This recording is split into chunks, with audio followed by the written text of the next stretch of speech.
Yep. 1, 2, 3. Hey guys, welcome to the Grave Juice podcast. My name is Lala, I'm and this Hunter. this is my husband Hunter. Hi. Um, I don't have makeup on today because I have eye allergies going on, so that's fun. And we also have a special guest today. This is Agape. Say Yeah, hi. She's a bum. she's not being very ladylike No, she's right not. now, as you can see, but that's okay. This is how she lays most of the time. Just sprawled out.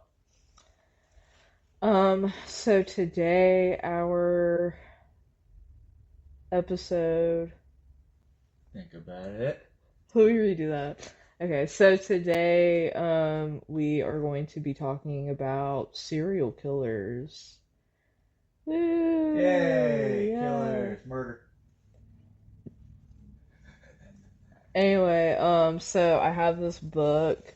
We're just going to randomly choose a serial killer from this book. It's called Serial Killers, the Minds, Methods, and Mayhem of History's Most Notorious Murderers by Richard Estep. I think that's how you say his last name, I'm not sure. Fancy. This is a really good book. If you haven't read it and you're into true crime, I highly recommend it. But that's going to be a segment later on in the podcast. First, we're going to start out with would you rather questions.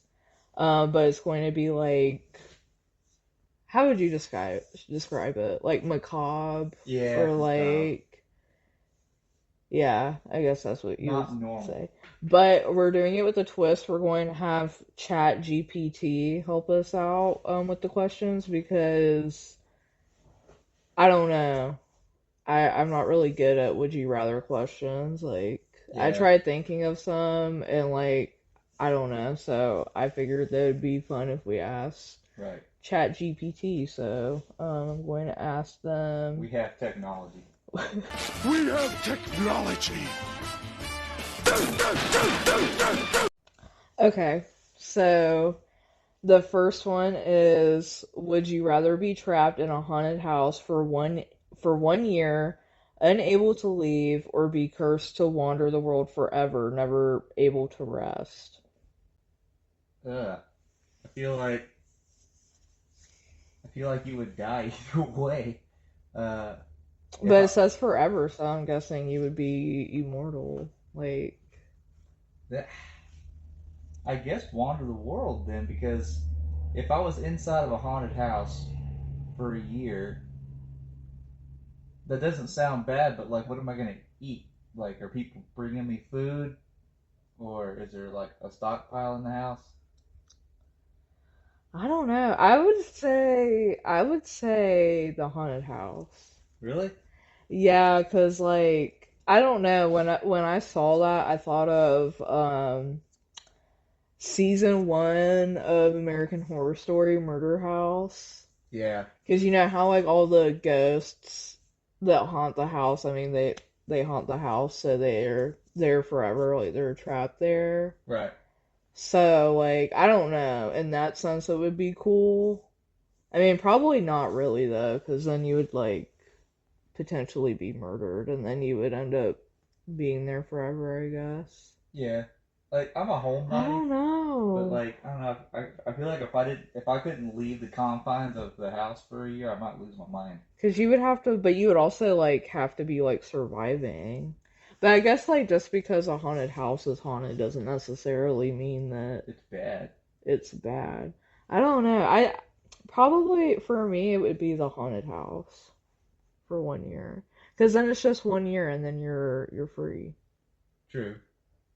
I'm gonna go with wandering around. Really? Yep. I'm gonna go with wandering around. Okay. Um, the second one is would you rather be able to hear the thoughts of the dead but never the living, or have the ability to see ghosts but be completely invisible to them? I will take the latter. Yeah, I feel like that's a pretty easy one. I Yeah, agree. The yeah, ability, I mean, because why would I care if I'm invisible to them? exactly. I don't know. If it's like a, if it's an evil force, I wouldn't want them to see me anyway. Yeah, But it would be kind of terrifying to like walk around and just see like a specter randomly here and there. true. And plus, like, there are people who are able to see ghosts. I see dead people. That's true. Okay. Number three, would you rather have your soul trapped in a mirror for eternity, unable to move or speak, or be forced to live the rest of your life with your reflection constantly talking back to you, no matter what you do? Oh, definitely the second one. Because at least you can still, at least you're still free to move around. You know, I kind of feel like being trapped Yeah, in a mirror would be hell. I agree, but that would still be like pretty weird. Yeah, That'd be like really trippy, because like, especially if you're someone who does their makeup. Then yeah. every time you go and do your makeup, Is it you're gonna be sitting there trying to do it, like trying to focus, and like your reflection is gonna be like talking back to you, like saying random stuff. true? What about what about if you did your makeup like with the camera on your phone? But it says your reflection, so wouldn't that still be your reflection technically? I don't know because it's not really a mirror; it's a camera that's copying your every move. I'm going with the Yeah, second option. me Me too. personally. Okay.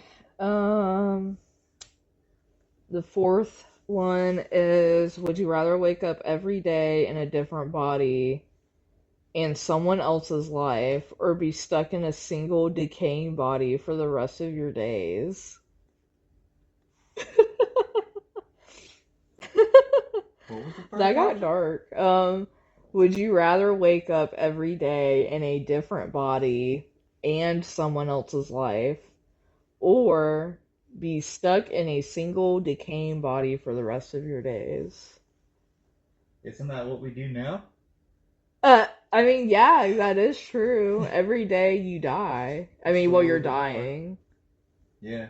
That's like, because, I mean, your cells die off too, so technically, I, you're again, already decaying. I'm sticking with the second answer on this one too. Yeah, that's a good point, though. Yeah. So I guess, yeah, Because like, second how one, would I because see my friends and family you're again if I'm already waking up in a decaying, different body every technically. day? And then I gotta explain to them every day, hey, this is who I am today. Yesterday I was Craig. Now I'm Patricia. Yeah. Yeah, okay.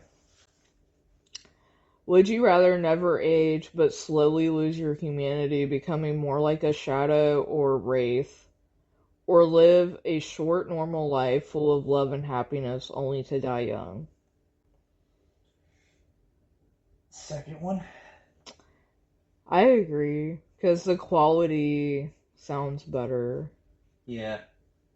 So, Can I fly as a wraith though? I don't know. I That's guess. a deal breaker. If I can fly as a wraith, I'm going with a wraith. Is that how you say that word? Wraith? Yeah, it's a wraith. Okay. Would you rather be stuck in a never-ending nightmare that feels real, or experience a single horrifying event that leaves you scarred mentally and physically for the rest of your life? Sounds like a normal day either And way. yeah, right. Uh, I guess the second one. again, the second one. I'm, I'm pretty consistent picking the second one. Yeah, Yeah, I'm going with the second one. yeah. Okay. Would you rather be followed by a spirit that never hurts you but watches your every move, or be haunted by something that could harm you but only appears when you're alone? Oh,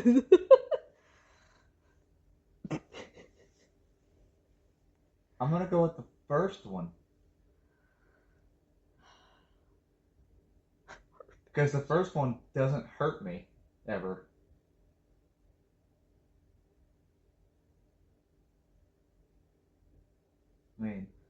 Yeah, but it watches you. Yeah, well, if the ghost doesn't want to watch me throw down, then it can go somewhere else.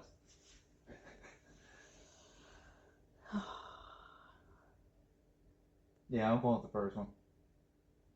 The ghost will just have to learn to look onward. But the second one says by something that can harm you.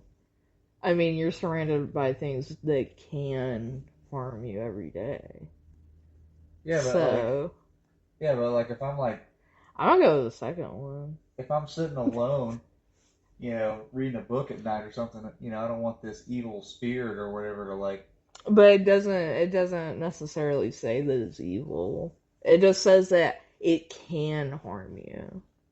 So it has like the ability to harm you. That's a lot of risk to take, like 50-50. Like, is it a good ghost or is it an asshole ghost? It just sits there and like and harm. I mean, it could harm you in different ways too. Like True. not just physically. Like it could sit there and bully you. Like, oh yeah, you fat. Yo, you're fat and ugly. Like it's just some spirit that shows up at night when you're lying in bed. And it's like, hey, I really want to cuss, but I don't want to be demonetized. Beep Hey, it out. hey, you fat. Nincompoop. You're fat and ugly. You need to go to the gym and I get can't. on that treadmill. I can't. But you know what? Again, like that could probably be good because then it would motivate you. I can't wait to edit words over your mouth just for that moment. That's gonna be hilarious. Anyway, I don't know why I found that so funny, but It's the little things. would you rather have the ability to raise the dead but lose a piece of your own soul each time, or be unable to speak again but have the power to communicate with the dead in dreams? Uh, Probably the first option because I have the choice. It doesn't say I have to raise the dead. It's just I have the option to raise the dead. I would. Yeah, it could Yeah, be like a little superpower that you have. yeah. I would go with the first one because Reanimation. it doesn't mean I have to raise the dead, but not being able to speak for the rest of my days is gonna suck. And like I guess like as I get old, like for my birthdays, I'll like resurrect someone I want to talk to for the day, Yeah. and then kill them again. I guess. Um, I guess yeah, I would have to choose the first one because I mean like I just don't see what the benefit of communicating with the dead would be in dreams. Because like you forget your dreams a lot of the time. Yeah, most So people. like you could have a conversation with whoever, but like what if you forget about it half the time? Yeah, that'd be lame. It's pretty useless. That'd So be lame. I hate it when you have a really good dream and you wake up and it just goes away. yeah, Sometimes you remember them though, or sometimes yeah, key points of it. yeah. You ever have one of those dreams where like something's trying to get you and you're frozen, and no matter what you can't move? No. I've had those a lot. Like something's about to get you and like you're trying with all your might to move but you can't. Yeah. Yeah, those stuff. Yeah, I've never had any of that Yeah. happen. It's weird. I had when I was younger. I used to have dreams of being in the back seat of like my mom's car. At the time, she like drove like a Jeep, Cherokee. It was like a '99, and I used to have nightmares that I would be sitting in the back seat and it would just be driving itself. That's And crazy. it would like drive off of like cliffs and stuff. Weird dream that I had. I fell asleep on the couch in the living room when we lived at the old house, Yeah, and during the whole dream, I had a cable connected to my wrist, yeah, right? And as the dream went on and on, the cable got shorter, and right before right before my wrists touched together, I was in a bowling alley talking to Sam Elliott, and yeah, he takes a sip from his beer and goes, "Looks like it's almost over." And I looked down and like the cable got as short as it could, and my wrist touched, and I woke up. When I Oh, woke up, I looked at my wrist, and I had a red dot on each of my wrists in the same spot. that's weird. Yeah, Huh, maybe Sam Elliott abducted you. right. The ghost of Sam Elliott visited me. But he's not dead. True. Maybe he's an alien. Maybe. Huh. He abducted you. Sam Elliott, if you're watching this, comment. Did you come and abduct me in my dreams?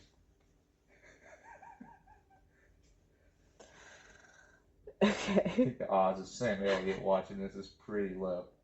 You never Not know. not impossible, but pretty low. Okay.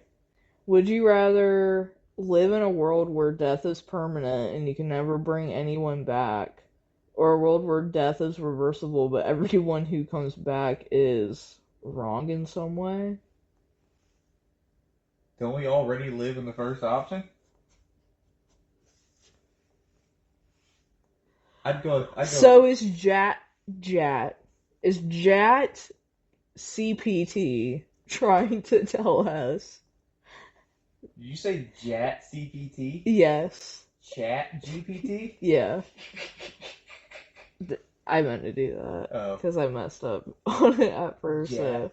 so I just rode with it, but now it's awkward. Still funny though. Okay. Anyway, um, is Chat GPT trying to tell us that death is not permanent?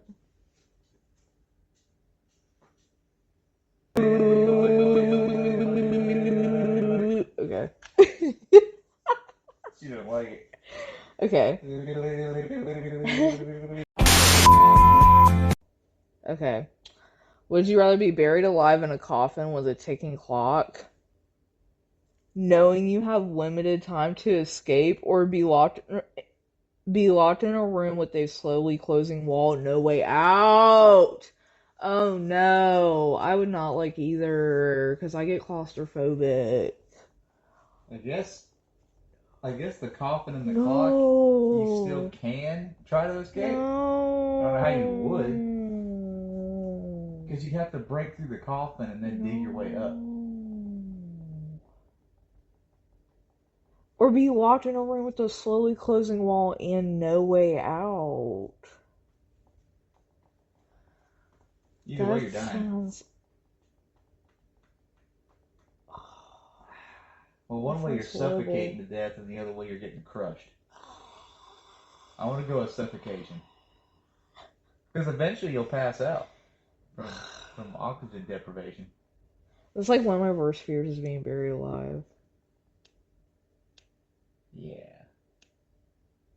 Because I've heard of like back in the day, was it during, I think it was like during Victorian times, like the Victorian era, people, because of like the plague, I think, people would accidentally like be buried alive because people thought that they were dead. So like they had to install these like little Bells. or yeah, some people would have little bells like next to their Yep. grave so if they were alive they could like pull a cord. Yep. And like I think it was during Victorian And times. make it ring. And then the Let me see. What do they call them? Grave bells? yeah. And what do you call the guy that oversees the graveyard? Um, I don't know. A grave. Uh, There's a term for it. what? The guy that oversees the graveyard. He would dig you up. Yeah. Hopefully he's not asleep or like on the john or something. Isn't it? It was Ringing the bell. Taberger's safety coffin. Yeah. And it says a large number of designs for safety coffins were patented during the 18th and 19th centuries, and variations on the idea are still available today. Huh. These days I'm pretty sure they know when you're dead. That I've heard like on one of those like You know, like how they would have those shows on TLC and stuff, and it would like that one show, like I didn't know I was pregnant. I didn't know I Well, was I dead. remember when I was younger, when I was younger, I like saw a show where like somebody like was like buried alive, or they were at least like put in like into a morgue or whatever, Oh, that would suck. and they were still alive. That would suck. Yeah. Okay. Um. Yeah, I guess the coffin, but that would still suck for me. Okay, so we're gonna go on to our next segment, which is celebrities. What was it? Celebrities. If you could bring back a dead celebrity, who would it be, and why? Okay, you go first. Who is the dude? We just talked about this earlier. The dude that plays Brian in Fast and Furious. He's dead now. Paul Walker? Yeah, Paul Walker. I would pick Paul Walker. Why? I always liked his movies growing up, and I'd love to meet him. Yeah. Like he died doing what he loved to do, going fast. I would say probably Robin Williams would be one of them. Yeah. Because he was like my favorite actor growing up. And I actually found out because a lot of people think that he unalived himself because he was depressed, but I think it was his daughter that has spoken out and said that it's because he had Lewy body dementia. Hmm. Yeah, and I didn't know I that. didn't know that either. Yeah. Huh. So apparently he was not depressed. He had Lewy body dementia. Huh. I didn't know that. Yeah. Huh. Did you know in Which, the last Fast and the Furious movie that Paul Walker was in, they filmed part of it with him, but then he died, and then his brother filled in for the rest. no. Yeah. His brother's just a little bit taller than he is. Oh.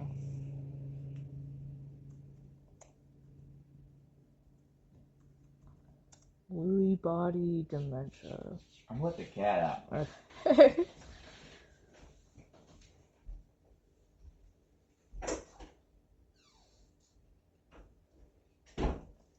So, Lewy body dementia is a progressive brain disorder and the second most common type of dementia after Alzheimer's disease, characterized by changes in thinking, movement, behavior, and mood. So, I guess he could have been depressed. Yeah, that's probably one of the effects of it. I mean, I think having any kind of dementia would make anybody depressed. Yeah. That sucks, though. Yeah. Or the guy that played Hagrid in Harry Potter. I'd like to meet him too. Yeah. How old was he when he died? What was his name? Uh, I can't remember what his name is now. I just saw it the other day. Played I think he was 70 something. Hagrid.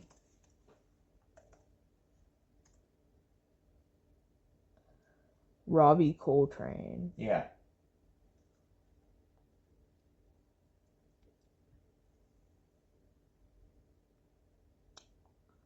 So he was born in 1950. He died October 14th, 2022.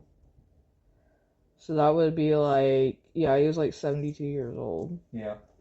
I did math in my head. Yay! Yay. Yay. You have a cookie when we're done. Subway cookie. Yay! We have Okay. Subway cookies. I kind of want a donut. We also have Krispy Kreme donuts. Okay. What's another one I would do? How many are we doing? How many celebrities? Like three? Sure. Okay. Another one I would do is Amy Winehouse. I mean, I don't think that that really needs an explanation because she was iconic. Yeah. I would probably want to ask her, like, Well, I wonder because I think she's like one of those people. Like people speculate like whether or not she actually, because I think she died from like a drug overdose. I thought she died in a plane crash. No, Who am I thinking of that died in a plane crash? Amy Winehouse cause of death.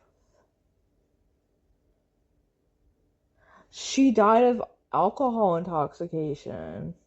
Oh. Who am I thinking of that died in a plane crash? Was it a woman? Pretty sure. Isn't that Patsy Cline? Maybe? Patsy Cline. Definitely not Amelia Earhart. Yeah, it was Patsy Cline. I was right. Hey. Yeah, she died in a plane crash when she was only 30. Oh, damn. Okay. I don't know who my third would be. Uh, You said one earlier. yeah, I did. Yeah, I did. Bob Crane. If any of y'all have watched the show Hogan's Heroes, it's an old show about some POWs in a Nazi prison camp, and they sneak out every night and like sabotage stuff. And the leader was a guy named Hogan, and that was played by Bob Crane. And Bob Crane was murdered in an alley. Somebody cut his head off with an axe. And I would love to ask him if he knew who it was and why. Because I think that's why they ended the show. They say that like you're more likely to be murdered by some. If you are murdered, you're more likely to be murdered by someone that you know. Huh. So I wonder if it was someone that he knew. Yeah. Somebody he rubbed the wrong way. Look up Bob Crane. Look up Bob Crane's death. Bob Crane. He just typed it in all Came on. caps. It's Bob Crane death. It's not funny. I mean, he's dead. I don't think he's really caring. It says he was bludgeoned bludgeoned to death. Bludgeoned. Legend. I kind of like that word. Bludgeoned. Legend.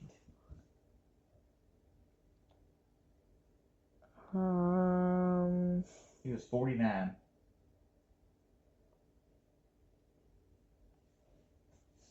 Well, it says that Hogan's Heroes was canceled, but it happened before he died. Oh. That's a shame. That was a good show.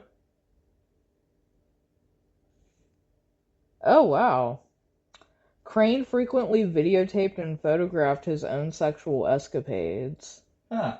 During the run of Hogan, Dawson introduced Crane to John Henry Carpenter, a regional sales manager for Sony Electronics who often helped famous clients with their video equipment. The two men struck up a friendship and began visiting bars and nightclubs together. Crane attracted many women due to his celebrity status, and he introduced Carpenter to them as his manager. The two men videotaped their joint sexual encounters.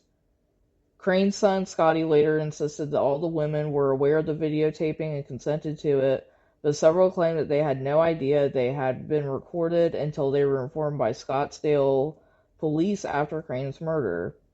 During their friendship, Carpenter became national sales manager at the consumer electronics company Akai, and arranged his business trips to coincide with Crane's touring schedule, allowing the two to continue videotaping their sexual encounters. Wild. He was living in an apartment? Yeah. You'd think a celebrity like that back then would have a house. It says on the afternoon of June 29th, his co-star Victoria Ann Barry entered his apartment after he failed to show up for a lunch meeting and discovered his body. Crane had been bludgeoned to death with a weapon that was never identified, through investigators believed to be a camera tripod, an electrical an electrical cord had been tied around his neck. It sounds like something went wrong during a filming of sexual escapades. Yeah, possibly. So I wonder if it was what's his face? Maybe.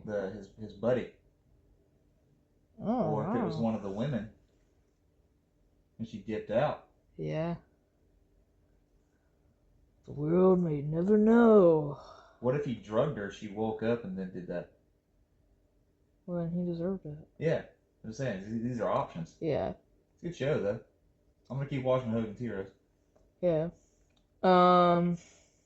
What's a third celebrity? That was my third, right? So you need one Yeah.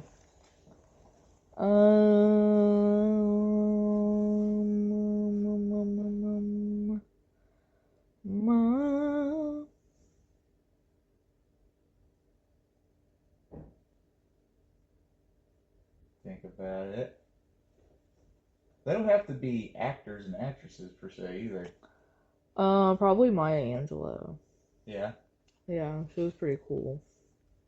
She was a poet. Yeah. And I think she won a Nobel Peace Prize. Huh. Yeah. That's pretty cool. Yeah.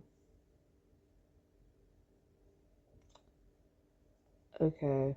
So I guess we should go into our next segment, the main topic of today's episode. Which is Serial killers. the whole vibe of the show has been death.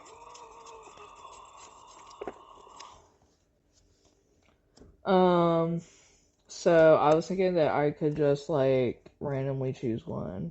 Yeah. So I'm gonna push my laptop back a little bit. Just throws the book up in the air. Okay. That's what we're landing on. So I'm not looking at it.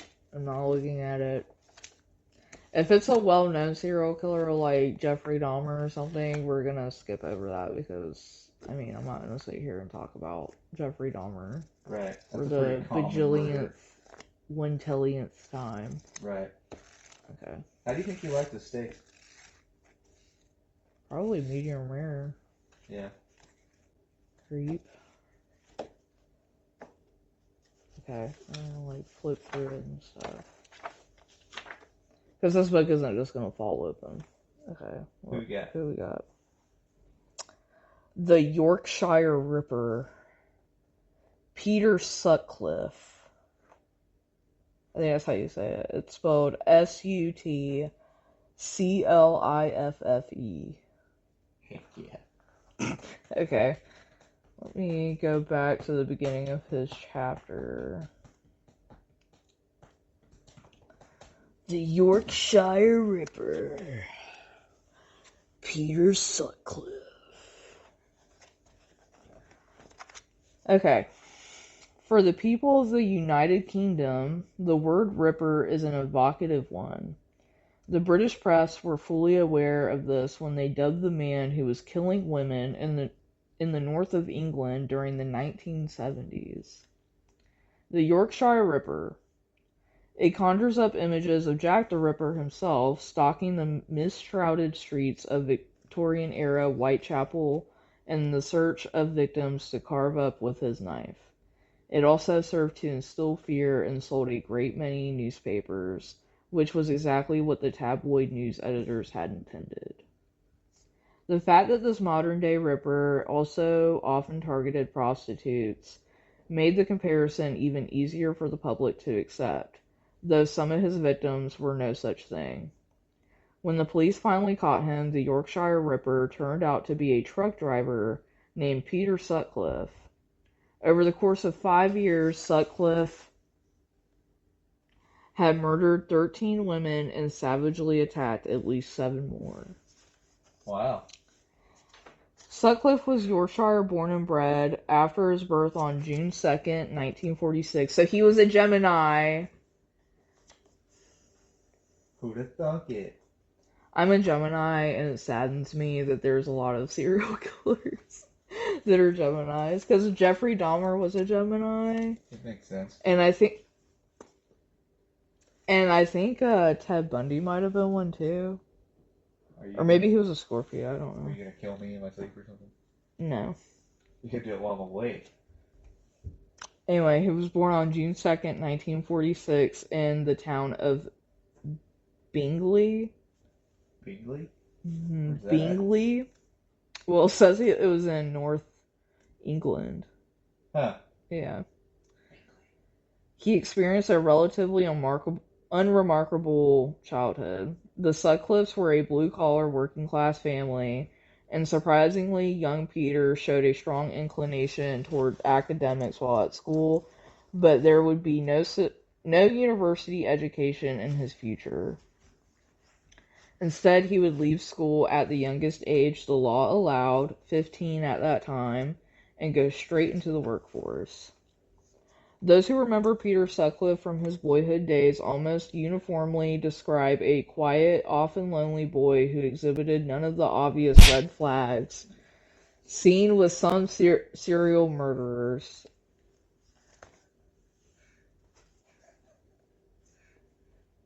As far as anyone know, as far as anyone knows, young Sutcliffe did not torture or kill animals or show a tendency toward violent outbursts and irrational behavior.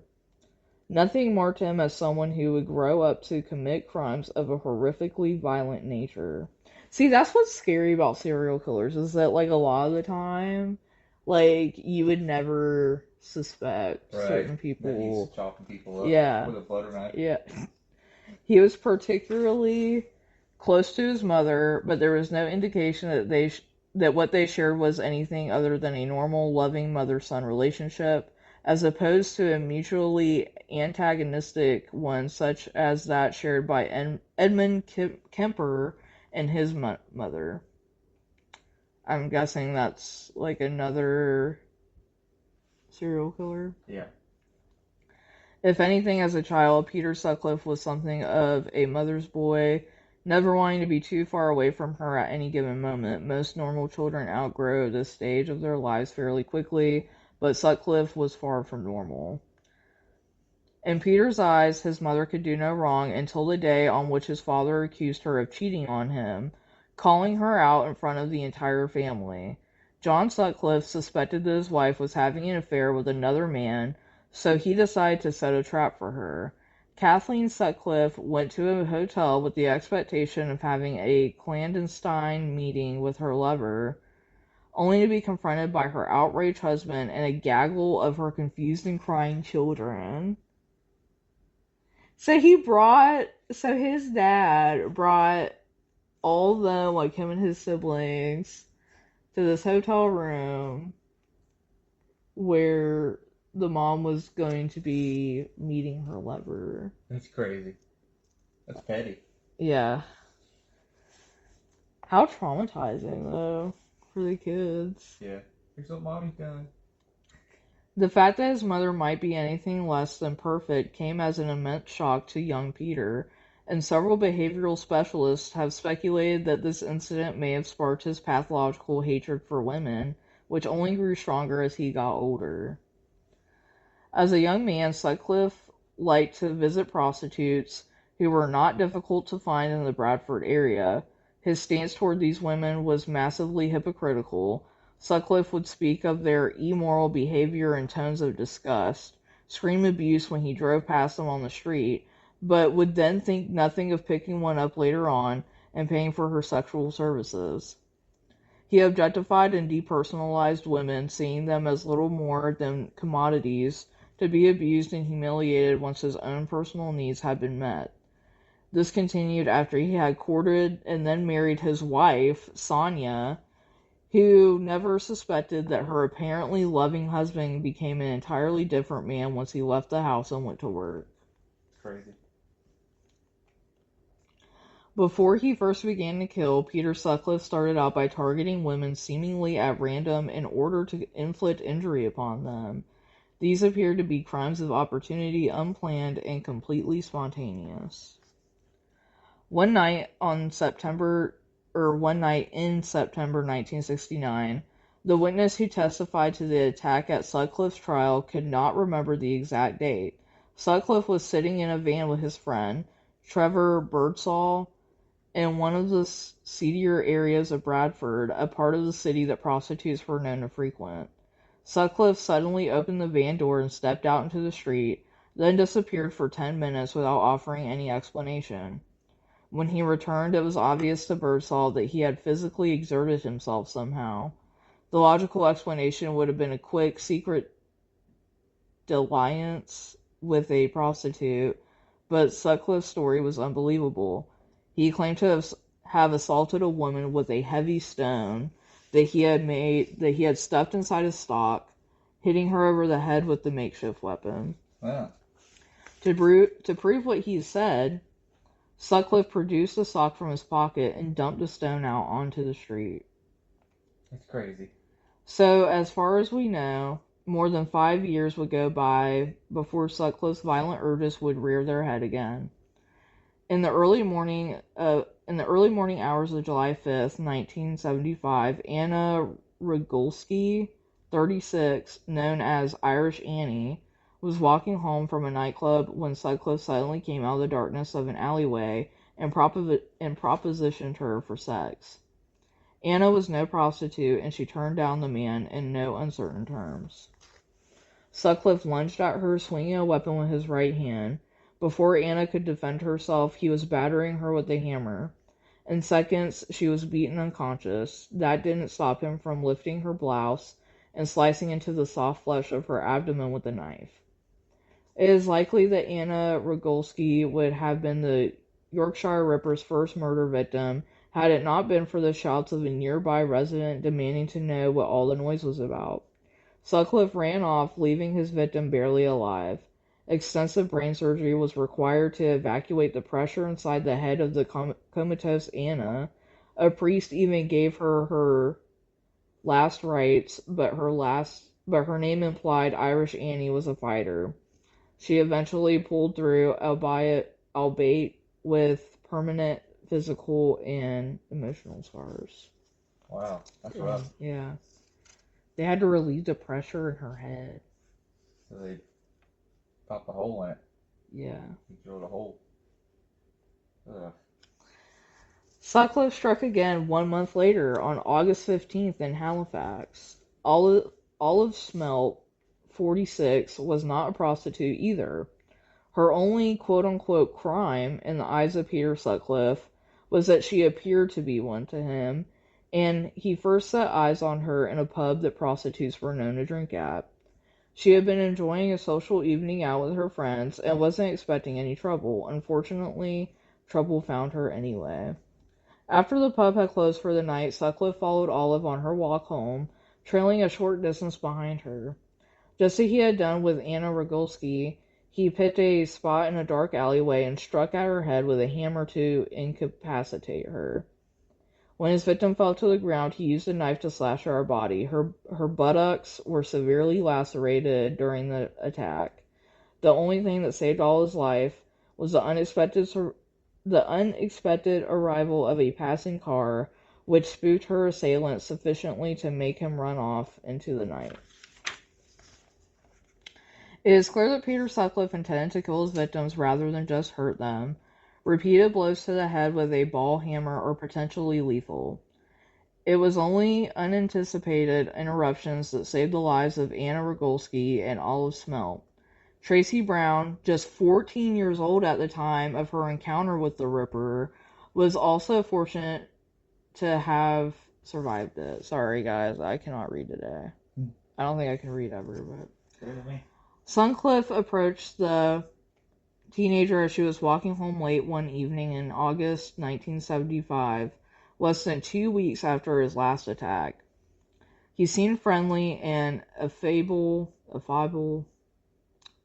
enough at first, even charming.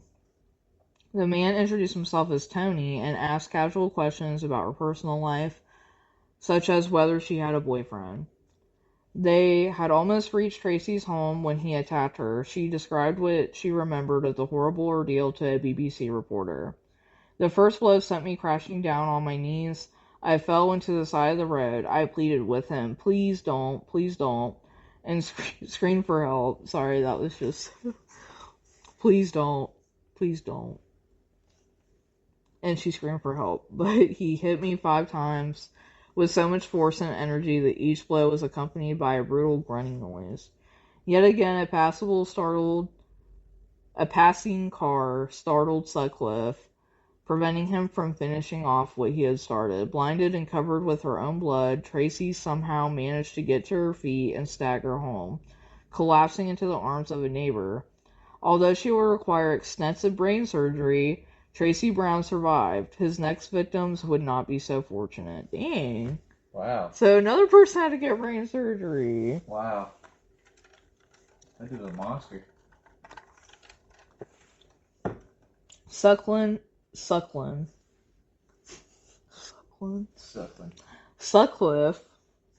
struck again 2 months later, this time in Leeds. His chosen victim, Wilma McCann, 28, or McCann, was intoxicated after having spent the night drinking in several pubs around the town. Wilma was a single mother of 4 young children who liked to unwind with a few drinks, and on the evening of October 29th, she had overdone it. She found herself staggering along the roadside, trying to hitch a ride from any passing motorist who would stop to pick her up. Unfortunately for her, the car she got into was that of the Yorkshire Ripper. That's a bad look. We only have Sutcliffe's word for what happened next. In the confession he would later make to the police, he claimed that after she accepted his offer of a ride, she propositioned him with an offer of sex in return for £5. According to other motorists who were interviewed by the police, Normal had made several offers to them, which they had declined. Sutcliffe parked in a shady spot well away from any streetlights.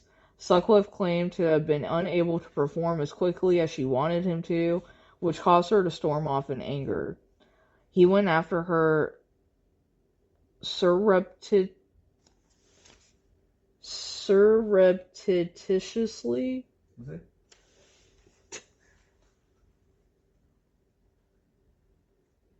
Surreptitiously? I guess. Taking a hammer along with him. He described the incident thusly. I put a coat on the grass. She sat down on the coat. She unfastened her trousers. She said, "Come on then, get it over with." I said, "Don't worry, I will."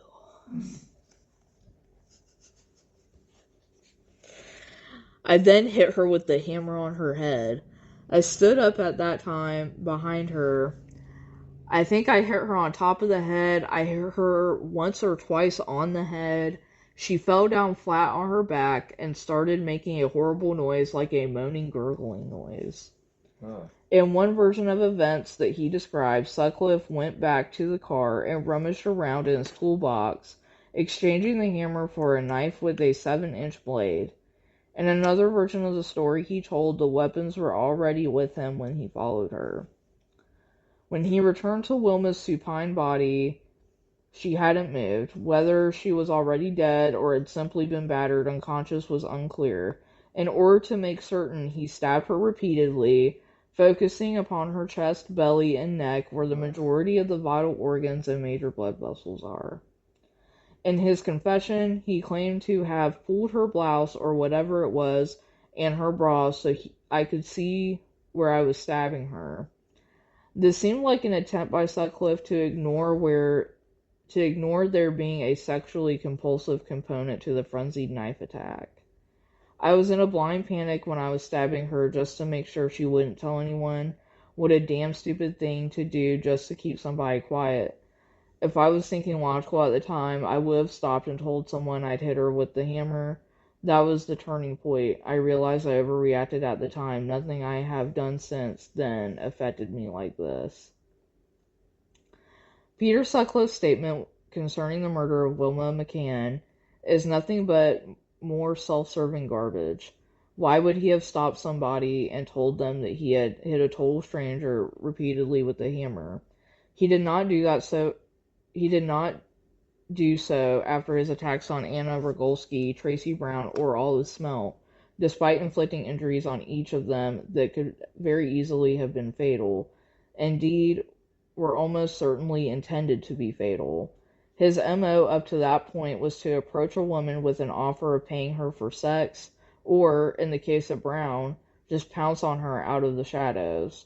His disdain for prostitutes, or those women that he simply perceived as being prostitutes, plainly applied not just to grown women but to teenage girls as well. Wilma's body would not be found until the following morning by a milk delivery man making his rounds. An investigation and wide-ranging manhunt were immediately launched by the police, who knew that her murderer had to be an extremely dangerous man, one who had to be caught before he killed again. The victim's state of partial undress suggested the crime was sexually motivated. Tragically, Wilma's eldest daughter, Sonia, would never get over her mother's loss. After battling chronic alcoholism for many years, a condition directly linked to losing her mother during childhood, Sonia took her own life in 2007. Huh.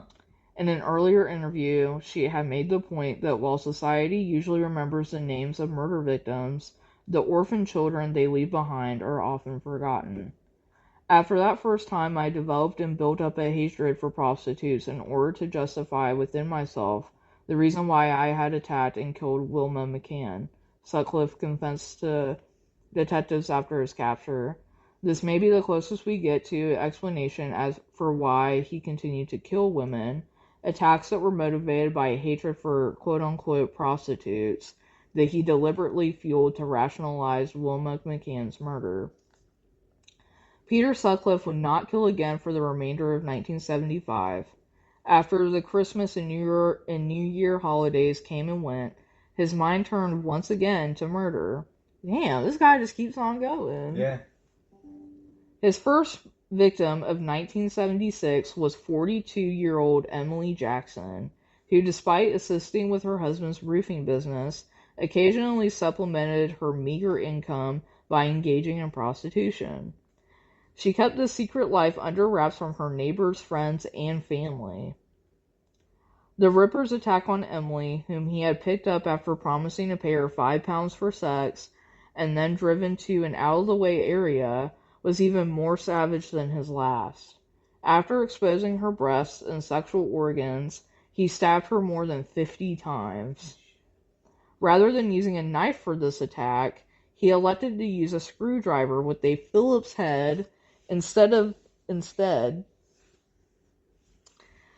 This particular type of screwdriver, okay, it was just explaining what a Phillips head looks like.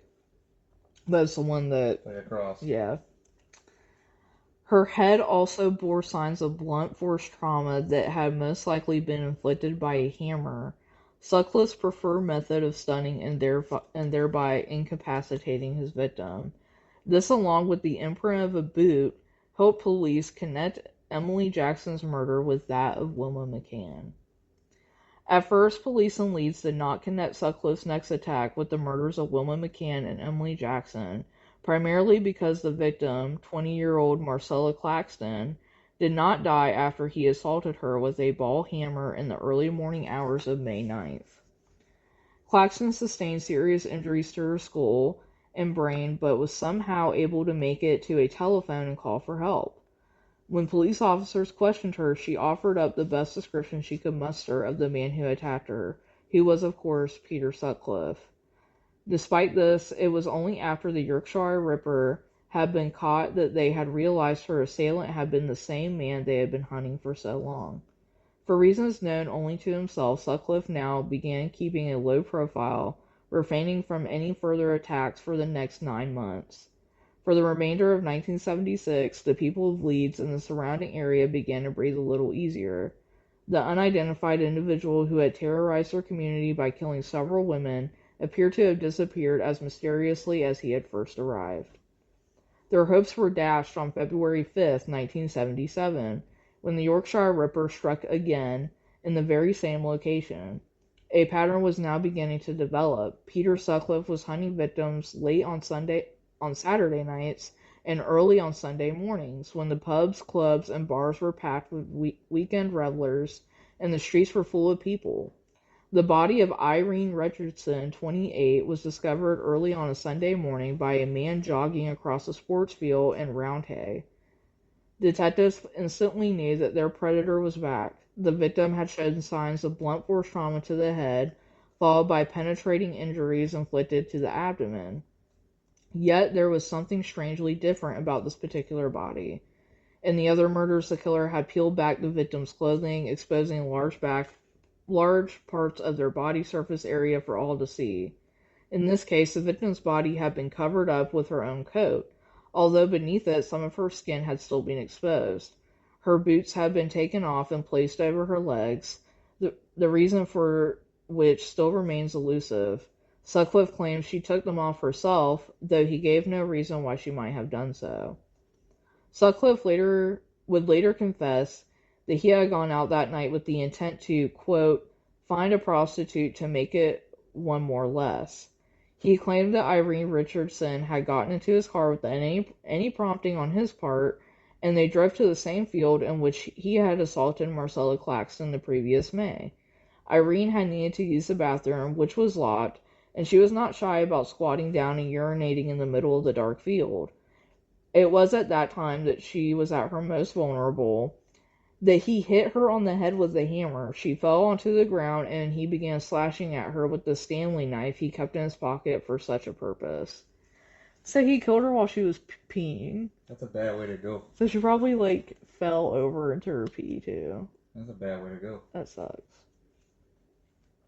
I mean, it sucks anyway, but... Yeah.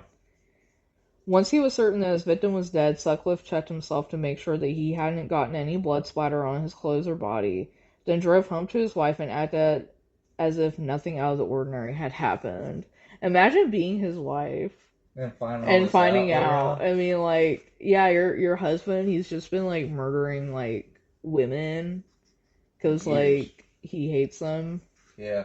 And, yeah, he's just been coming home to you afterwards. Yeah. That's so nice. Working late, honey. Damn. Is that him?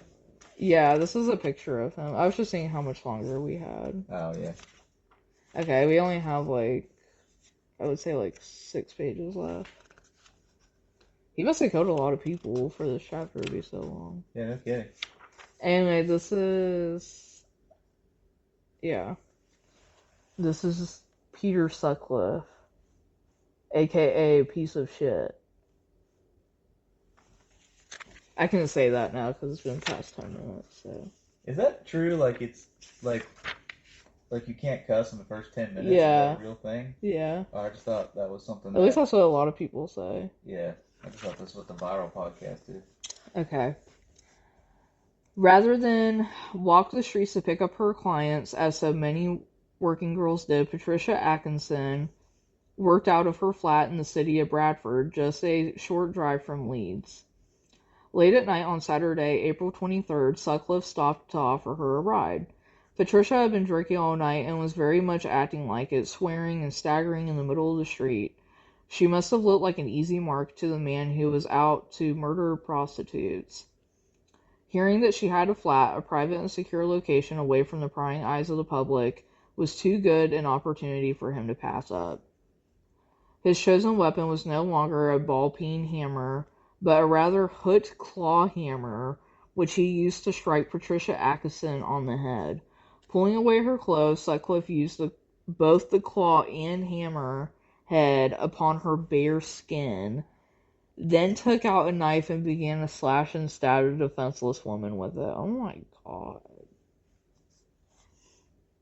When I first hit her, she was making a horrible gurgling sound, and she carried on making this noise even though I'd hit her a few times.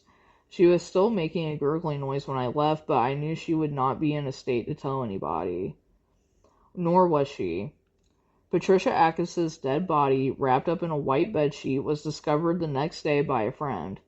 Police were immediately alerted, and despite the fact that this was the first murder in the series that had taken place inside a building rather than out in the open, they had no doubt that they were dealing with the same perpetrator. Not only did the repeated blows to the head fit with the killer's MO, but he had inadvertently stepped on a bedsheet, leaving a bloody footprint. A footprint that matched one found on the leg of previous murder victim Emily Jackson. But the Ripper Squad, a special police unit that had been set up to put an end to the spate of murders, were no closer to identifying the owner of the boot. Until the police did, they knew that the murders would continue. 2 months later, the Ripper murdered 16-year-old Jane. MacDonald, a Leeds girl who had no identifiable ties to the world of prostitution whatsoever. Once again, the murder took place in the early hours of a Sunday morning. Sutcliffe approached the teenager from behind, bludgeoned her with his signature hammer, and then dragged her body into a nearby yard, where he proceeded to stab her over and over again in her bare chest and upper back. So she was just 16. That sucks. He was a monster. This was one of the very few instances in which Peter Sutcliffe showed any signs of remorse after the murder, lamenting the fact that the shock of Jane's murder had resulted in her father's death. God. When I saw in the papers that MacDonald was so young and not a prostitute, I felt like someone inhuman, and I realized that it was a devil driving me against my will, and that I was a beast.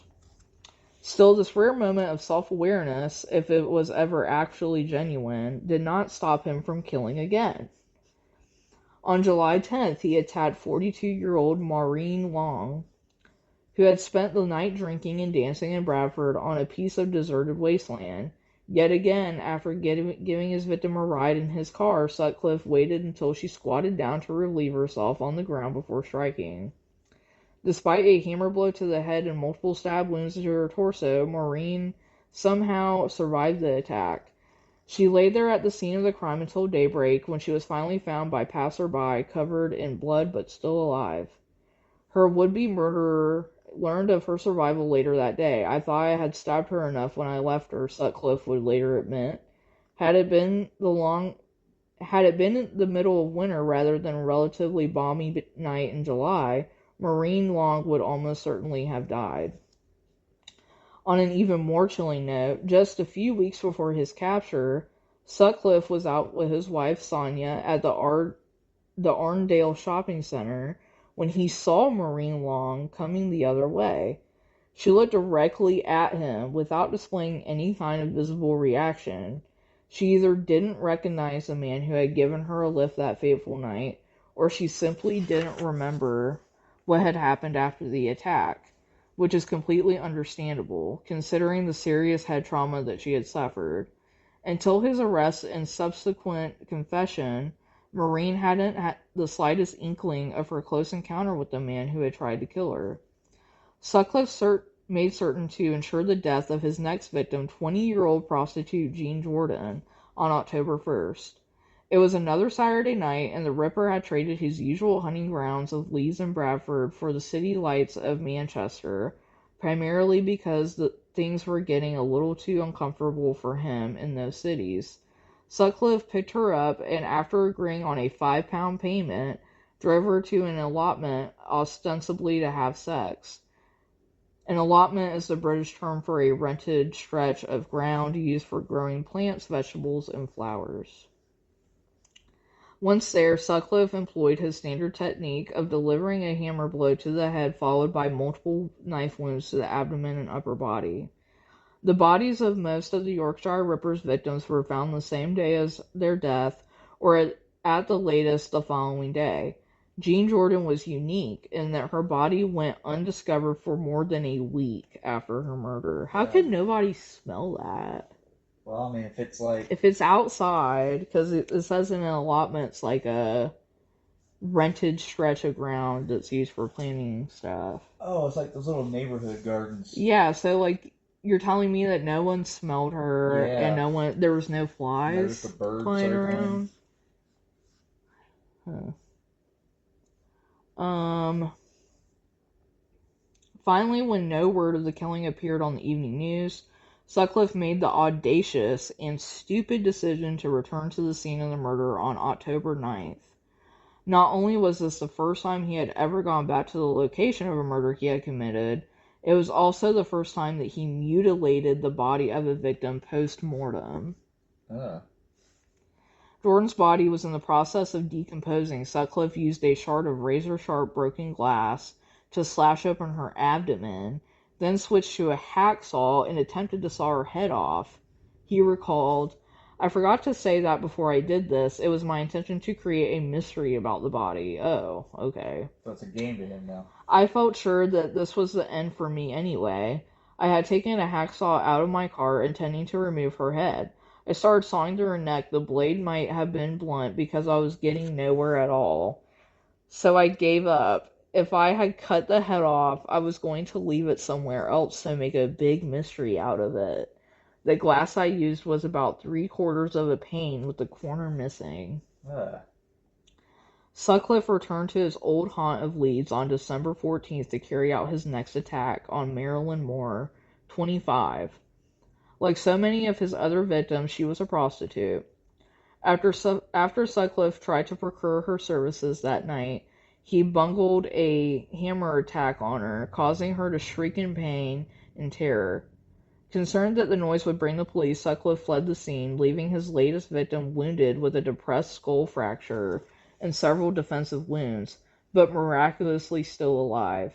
She was able to describe her attacker to the police with a reasonable amount of detail, painting a picture of a man who called himself Dave.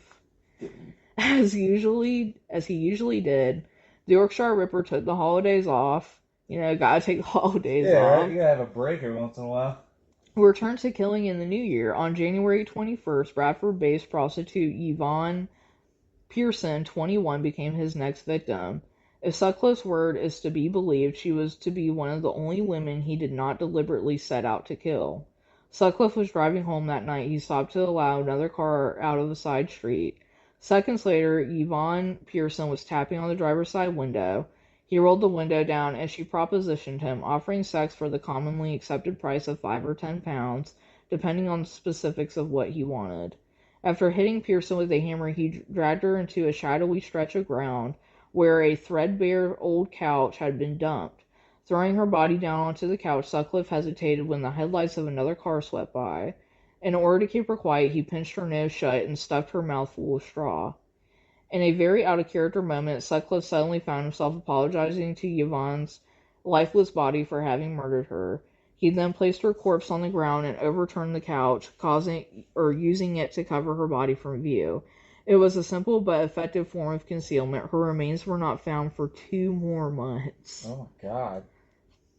An autopsy revealed that Yvonne's killer hadn't stabbed her. As such, her death wasn't immediately recognized as being part of the greater pattern of Ripper's murders. 10 days later, Sutcliffe killed Helen Rika, an 18-year-old from Huddersfield. A delivery driver by trade, he had delivered goods to a place in the city earlier that day and had happened to catch sight of several working girls in an area he correctly assumed was the red light district. This was another hammer and stabbing type of attack, and therefore immediately attributed to the Yorkshire Ripper when the body was discovered in a timber yard 3 days later. According to Sutcliffe, 2 taxicab drivers had been standing no more than 35 yards from the place where he had just committed murder. Both were so engrossed in their conversation that they had failed to notice him bludgeon Rika to death with a hammer in the backseat of his car. He then claimed to have had sex with her as she lay dying, before stabbing her to death with a knife. Enlisting the help of the general public, an enormous manhunt was now underway, and the police were deluged with thousands of leads, almost all of which were a colossal waste of time and effort, yet each had to be investigated and run down anyway. The women in Yorkshire lived in a state of constant fear. Many refused to go out alone at night, whereas others made sure they were escorted and stuck to well-lit areas whenever they could. In just the same way that his namesake Jack had haunted Victorian London, the Yorkshire Ripper cast an evil shadow over the streets of Bradford, Leeds, Manchester, and Huddersfield. Some people began to wonder if he would ever be caught. Breaking with his usual form, Peter Sutcliffe murdered Helen Rika on a Tuesday night. So too was Vera Millward, a 40-year-old prostitute from Manchester who made the fatal mistake of getting into Sutcliffe's car late in the evening of May 16, 1978. One of the places that working girls used to ply their trade was a parking lot of the Manchester Royal Infirmary Hospital, which is where she suggested they park and get down to business. After making sure that there was little chance of them being seen, Sutcliffe pummeled the head of the unsuspecting Vera with a hammer, then eviscerated her with a knife. Wow. The Ripper then took almost a year off, minding his own business until the spring of 1979.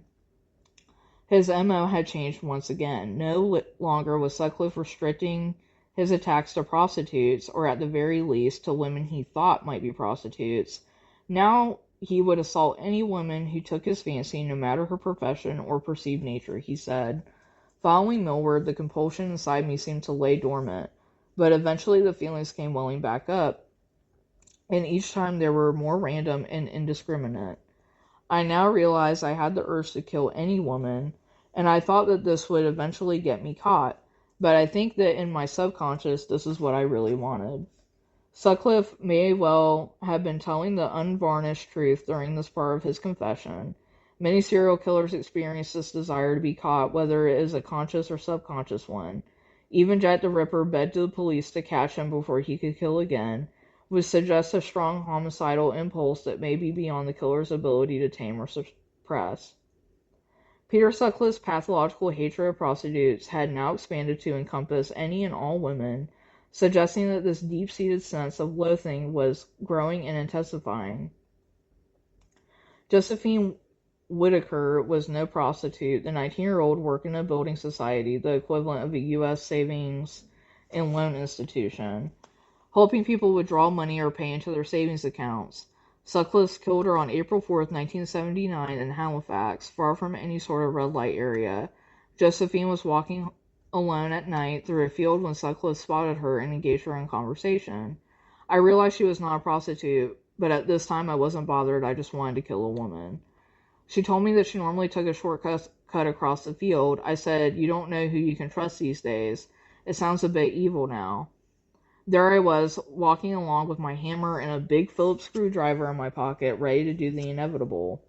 The inevitable involved knocking her unconscious with the hammer before stabbing her to death with a screwdriver, then dragging her body further into the field until it was out of sight. It had been almost a year since the last Ripper murder, and while the police Ripper squad had been far from idle, some had begun to hope that they had seen the last of the murderer. When Josephine Whitaker's body was found on the morning of April 5th, there was absolutely no doubt as to who had killed her. For his next murder, which took place shortly after midnight on September 2nd, Sutcliffe returned to his old habit of stalking and murdering women over the weekend.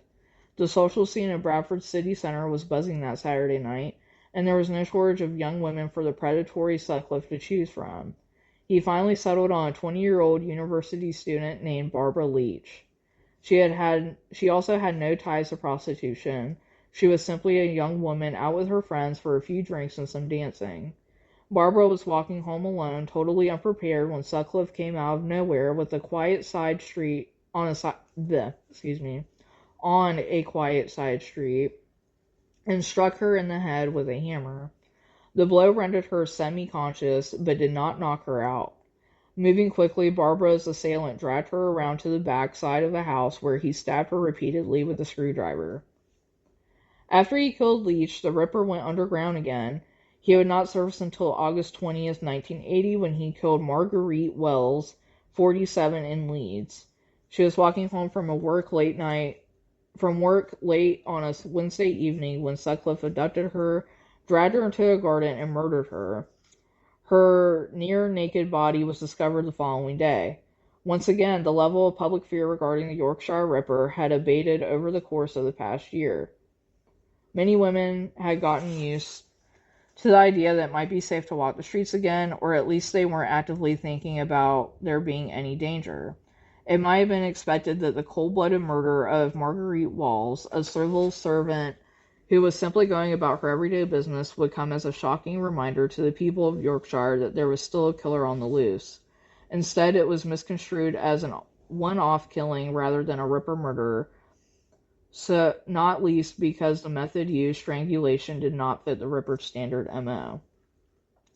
As summer ended and the first leaves began to fall from the trees, Sutcliffe attacked two more women, Eupadia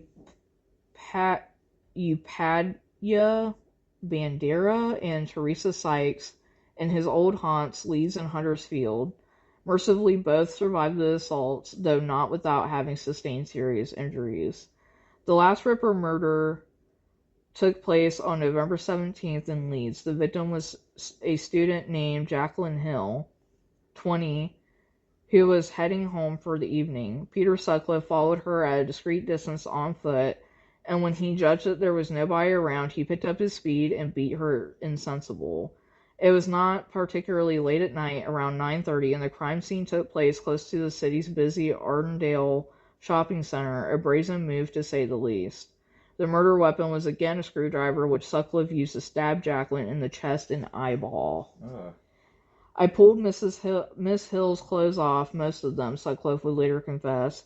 I had a screwdriver on me. I stabbed her in the lungs.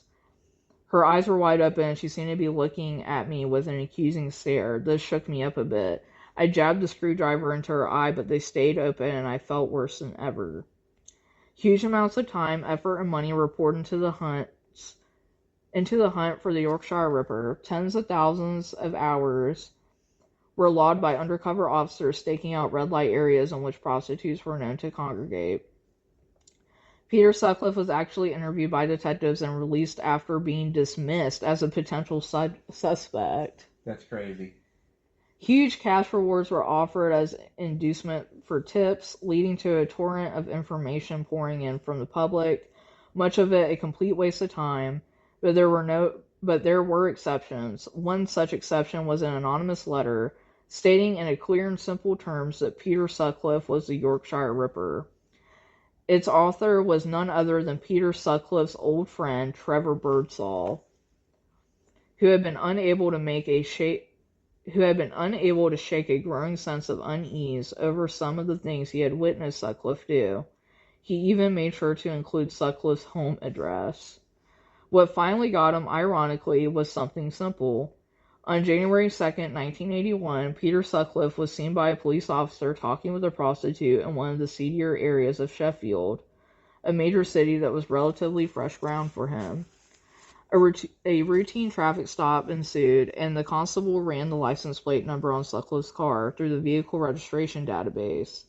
The results came back quickly. The plates were stolen, and the driver duly arrested. When he was taken to the police station, his resemblance to the composite pictures of the Yorkshire Ripper was not lost on them, and he was interviewed regarding his possible involvement in the murders. Because he had been picked up while in the company of a prostitute, officers went back to the scene of his arrest the following day to conduct a more comprehensive search. They discovered a knife and a hammer, the hallmark weapons of the Yorkshire Ripper. Back at the police station, Sutcliffe had disposed of another knife by placing it in the cistern of the toilet when he was taking a bathroom break. Realizing that the game was now up, Sutcliffe confessed during a marathon interview session that took place on January 4th, 1981. He declared himself to be guilty, not of murder but of manslaughter, because although he admitted to having attacked and killed his victims, he said it was God's divine will that he do so. The fault, therefore, lay with the Almighty, not with Peter Sutcliffe. Wow. Neither the judge nor the jury at Sutcliffe's trial was buying it, declaring him guilty across the board and sentencing him to life imprisonment 20 times over. Many of those who have studied the Yorkshire Ripper have concluded that he almost certainly attacked and killed more women than is commonly accepted, victims whose bodies had never been found and most likely never will be. It is certainly possible. Whether incarcerated behind the walls of a prison or committed to a secure hospital facility for the mentally unstable, Peter Sutcliffe became the target of multiple attacks by other inmates and patients. During one such attack, he was nearly blinded in an assault with a pen wielded by fellow murderer Ian Kay. Few would disagree with the sentiment that, in being exposed to a number of unexpected surprise attacks, Peter Sutcliffe was getting a long overdue taste of his own medicine. What does the future hold for the Yorkshire Ripper? A number of the United Kingdom's vilest, most notorious murderers have been sentenced to a whole life order, life imprisonment, which practically guarantees that they will never walk the streets of Britain again. And so it was with Peter Sutcliffe, who passed away on November 13th of 2020 while serving his time at Franklin Prison in Brasside County, Durham. He was suffering from several ailments, including COVID-19, and had been hospitalized. Wow. So he just died like 5 years ago. That's Wow. crazy. It's crazy they they don't put somebody like that to death. Yeah. You know. Sorry, guys, I didn't know that one was going to be so long, but it was definitely It interesting. definitely was. Anyway, I have to use the restroom, so I think that's a good. Yeah, we're definitely well over an hour. Yeah. So, thanks for joining us today.